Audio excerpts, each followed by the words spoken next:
Okay, it's been a while since we've seen any fluke hit the sand.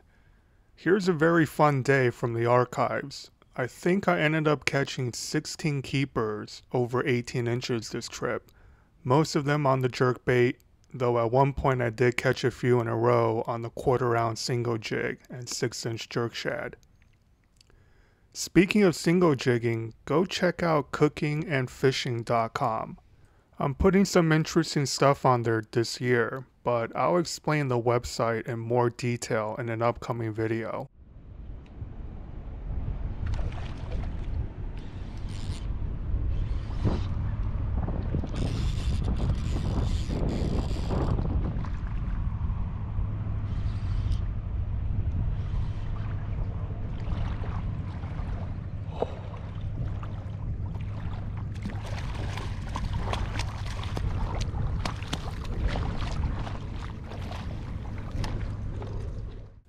So this fish came on the Jerkbait's shad Kara, and that's become my favorite jerkbait for fluke in calm back bay waters.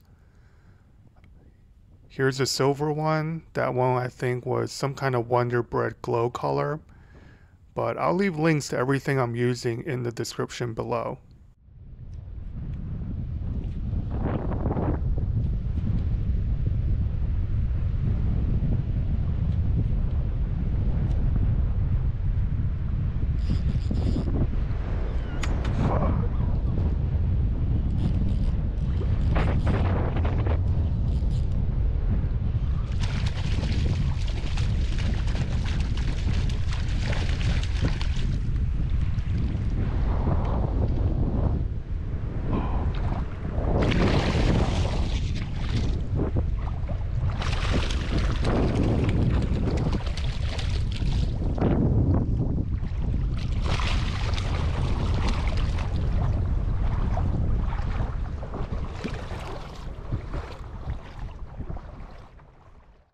Well, that fish really hated being stuck. Some fish definitely fight harder than others.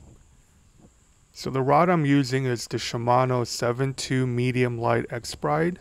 The reel is the Daiwa Zillion G, and I'm running PE2 YGK to about an 8-foot, 12-pound Sunline Sniper leader.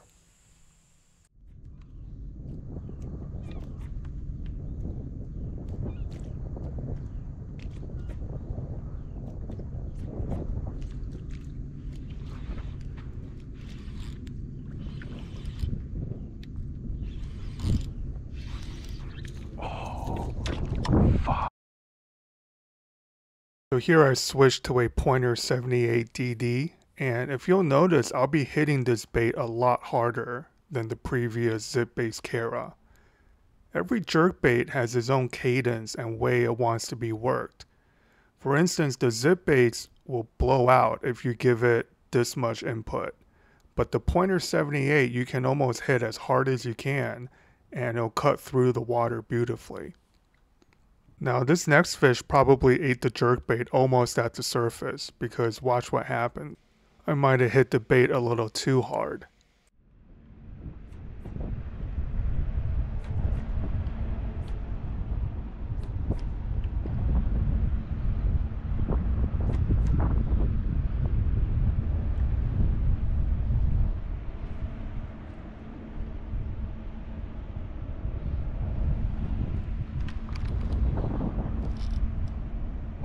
Shit.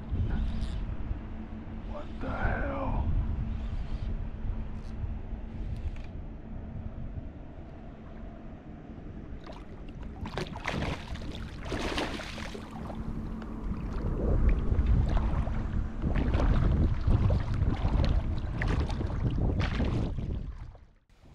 I tuned these baits to a heavy, slow float in about 70 degrees salt water. So while I was unwrapping the line from the tip, this fluke followed it all the way up and hit it near the surface.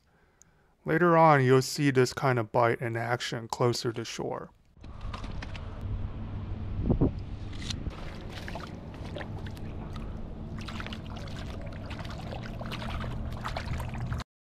Here I'm back throwing my zip-based Kara, and if you recall, this was the jerkbait that fooled the almost 8-pound fluke from shore last year.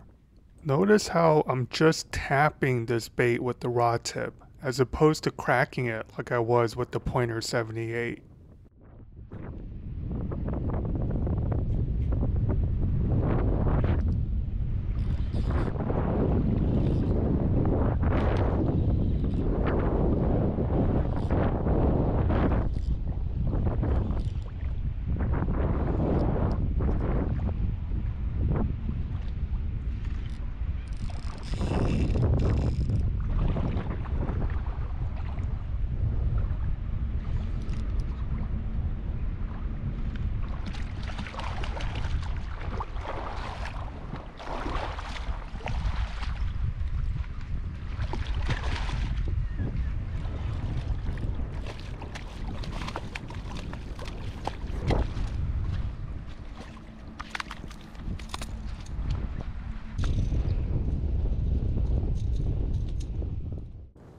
Not an 8-pounder, but I'll take a 21-inch 5-pound flounder any day. I mean, that fish was bursting at the seams. Okay, this one will follow the jerkbait up and commit almost on top.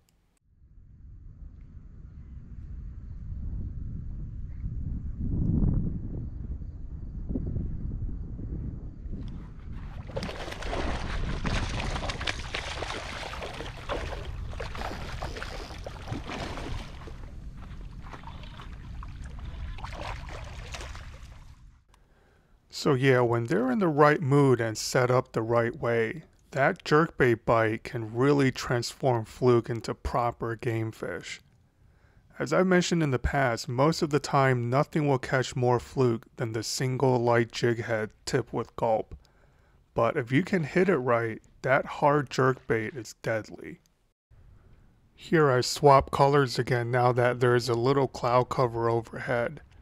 Generally speaking, bright high sun, you want something chromy with a lot of flash. Cloudy or low light conditions, you want something solid and opaque. Though in the end, I'm not sure if color really matters all that much when it comes to fluke.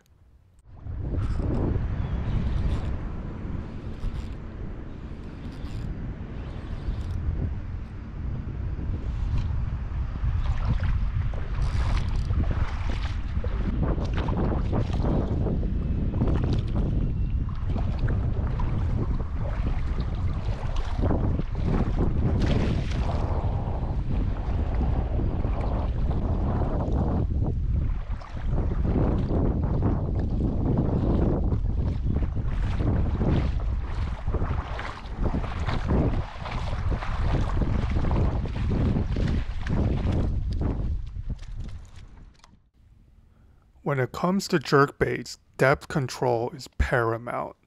You need to know exactly how deep the bottom is, and also how deep your jerkbait runs on whatever line setup you're using. That way you can stay within the strike zone for as long as possible throughout your retrieve.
Now, if you go back and watch my jerkbait fluke videos from the past, I've narrowed down the jerkbaits that work especially well for flounder. In the beginning, I was throwing my entire freshwater jerkbait box at these fish, and some definitely caught better than others. And like all fishing techniques, you tend to start off throwing the kitchen sink, and then you filter things out through experience. Nowadays, faced with similar water depth and current, I know exactly which jerkbaits to throw, how deep they run, how to work them to get a reaction bite, which colors to bring, so on and so forth. This winnowing down saves you both time and money, and it catches more fish, if you approach it in a systematic manner.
Okay, watch closely and you'll see this fish follow up my jerkbait and reject it.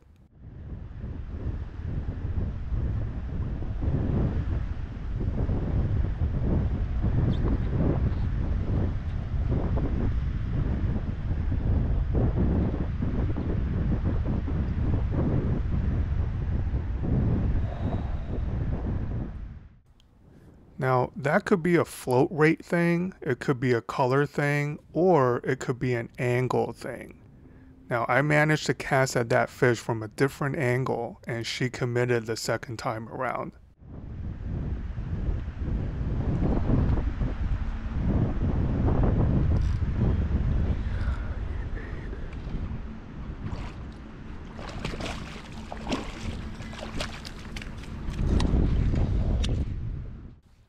So yeah, fish are funny that way. Casting angles are a well-known part of the puzzle in freshwater bass fishing, but in my experience, any predatory fish that sits still and ambushes prey can, at one point or another, prefer a certain angle your lure travels into their strike zone over others.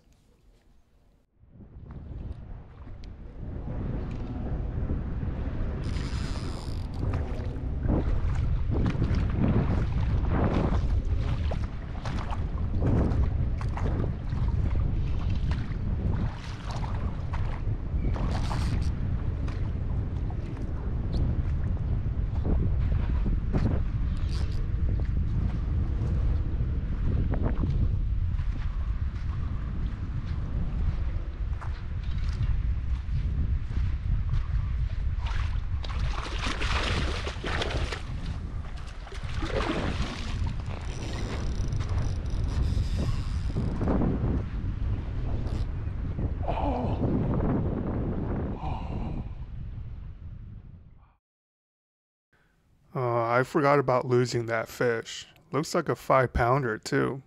Now that's how it goes with hard bait sometimes. Not nearly the landing percentage as a big single jig hook. I don't think I did anything wrong there, but it all depends on how they eat your jerkbait and where the hook points sink in. Now, this is near the end of that day, and I could have kept on catching them on the jerkbait. That bite never really died. But I did bring my jigging setup, so I wanted to put a bend in the Librax and Stella combo. Plus, it's always fun just to mix it up. I mean, I think at that point I had 11 or 12 keepers on the jerkbait, couple of nice fish, but just to end the day, I want that jig hook set, you know, just to lean back and really crack some fluke.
Unfortunately, this fish committed suicide on the 6-inch Jerkshad, so for the first time in a long time, I took home a fluke for dinner. In any case, I hope you guys enjoyed this quintuple limit of fluke. Be sure to check out cookingandfishing.com, and I wish you all a prosperous fluke season in 2024. Lots of PBs broken and multiple limits. Alright, thanks for watching, guys.